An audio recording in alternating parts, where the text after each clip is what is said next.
So in the traditional world of doing the BIA, the way that I would say business continuity has been done for many, many years, there's kind of a multi-part process here that we typically start with. You're starting with a risk assessment to understand the risks and threats to an organization. And through that conversation, you determine through some mechanism the criticality of functions, because companies have teams. Those teams perform functions or processes, depending on what term you want to use. And those processes are either critical or not. Right.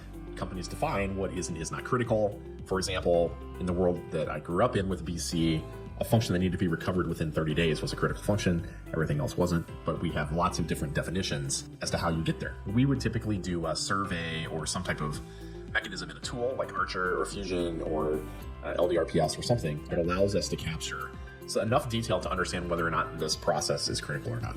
Yes. And if you're not a huge organization, it doesn't need to be an expensive tool. It can be as simple as, like you said, a survey, determine what's critical and why it's critical. Right.